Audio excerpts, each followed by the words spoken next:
Hello दोस्तों, स्वागत है आपका हमारे चैनल पर। दोस्तों, आज की कहानी है विवाह के बाद कैसी रोटी खाएं।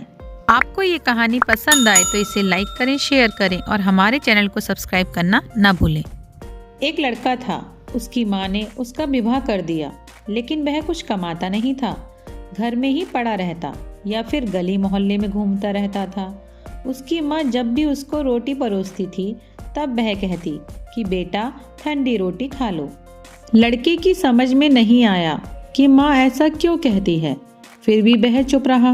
एक दिन माँ किसी काम से बाहर गई तो जाते समय अपनी बहू उस लड़के की पत्नी से कह गई कि जब लड़का आए तो उसको रोटी परोस देना। रोटी परोसने के बाद कह देना कि ठंडी रोटी खा लो।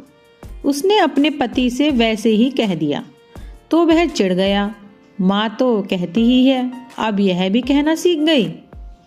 उसने अपनी पत्नी से बोला कि ये बता, रोटी ठंडी कैसे हुई?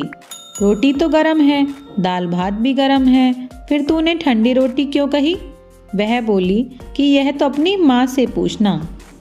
तुम्हारी माँ ने मुझे ऐसा कहने के लिए कहा था, इसलिए मैंने कह दिया। वह बोला कि अब मैं रोटी नहीं खाऊंगा, माँ तो कहती ही थी, तू भी सीख गई। माँ घर आई तो उसने बहू से पूछा, क्या लड़के ने भोजन कर लिया? वह बोली कि उन्होंने तो भोजन किया ही नहीं, उल्टा नाराज हो गए। माँ ने लड़के से पूछा तो वह बोला कि माँ, तू रोज कहती थी कि ठंडी रोटी खा ले और मैं सह लेता था। अब यह भी कहना सीख गई, रोटी तो गर्म होती है, तू बता कि रोटी ठंडी कैसे है? माँ ने पूछा कि ठंडी रोटी किसको कहते हैं? वह बोला, सुबह की बनाई हुई रोटी शाम को ठंडी होती है। ऐसे ही एक दिन की बनाई हुई रोटी दूसरे दिन ठंडी होती है।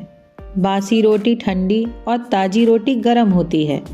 माँ ने कहा, बेटा अब तू विचार करके देख, तेरे बाप की जो कमाई है वह ठंडी बासी रोटी है।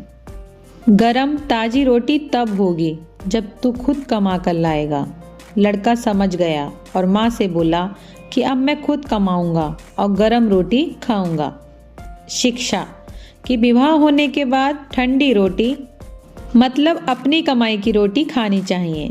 इसलिए विवाह तभी करना चाहिए जब स्त्री का और बच्चों का पालन पोषण करने की ताकत हो। यह ताकत ना हो तो विवाह नहीं करना चाहिए। तो दोस्तों, आपको ये कहानी कैसी लगी कमेंट्स करके ज़रूर बताएं।